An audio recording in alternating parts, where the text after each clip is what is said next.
ஸ்ரீ விஷ்ணு புராணம் 116ஆம் பகுதி.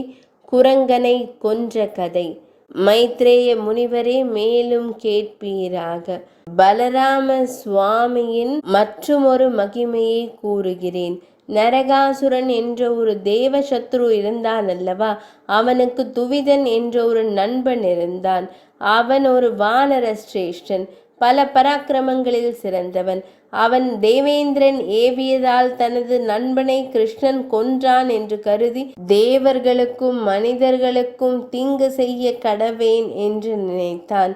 அஞ்ஞான மோகத்தால் யஜ்ஞங்களை அழிப்பதும் பிராணிகளை அழித்து காடுகள், நகரங்கள், கிராமங்கள் முதலியவற்றை தீக்கிரையாக்குவதும் மலைகளை தூக்கி போட்டு ஊர்களை நொறுக்குவதுமாக அந்த துஷ்டன் துவிதன் தெரிந்து கொண்டிருந்தான்.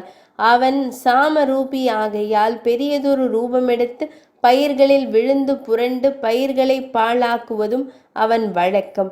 இதனால் உலகம் வேதாத்தியாயனம், யாகம் முதலிய வைதீக சடங்குகள் இல்லாமல் மிகவும் துயரமுற்று இருந்தது. அக்காலத்தில் ஒரு நாள் பலராம சுவாமி தம் மனைவியான ரேவதி தேவியோடும் மற்றும் சில தேவிமாரோடும் ரைவதம் என்ற மலையிலுள்ள வனத்தில் சென்று மத்தியபானம் செய்து மங்கையர் மத்தியில் ஆட்டமும் பாட்டுமா உல்லாசமாக இருந்தார்.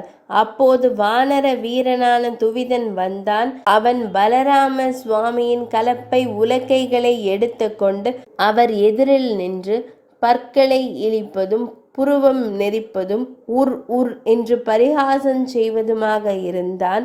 மேலும் அவன் பலராம சுவாமியின் தேவிமாருக்கு எதிரே நின்று நகைப்பதும் குதிப்பதும் மதுபான பாத்திரங்களை கவிழ்ப்பதும் எரிவதுமாக பல வானர சேஷ்டைகளை செய்து கொண்டிருந்தான். பலராம சுவாமி அவனை ஓட்டினார், விரட்டினார்.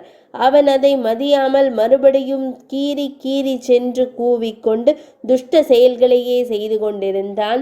அதனால் பலராம சுவாமி புன்னகை செய்தபடியே உலக்கையை எடுத்து அந்த வானரத்தின் மேல் எறிந்தார். உடனே அவன் ஒரு மலை கல்லை எடுத்து அவர் மேல் எறிந்தான். அவர் அந்த பெரிய கல்லை தமது உலக்கையால் பல துண்டுகளாக்கினார். அதனால் கோபம் கொண்ட அந்த வானர முரடன் உலக்கையை தாண்டி எழும்பி தன் கையால் அவர் மார்பில் அறைந்தான். உடனே பலராம சுவாமி மிகவும் கோபம் கொண்டு தம் முஷ்டியினால் குரங்கின் தலையில் இடித்தார். அந்த இடியால் துவிதன் உதிரங்கக்கி கொண்டு உயிர் துறந்து வீழ்ந்தான். மைத்ரேய முனிவரே, இன்னும் ஓர் ஆச்சரியத்தை கேட்பீராக.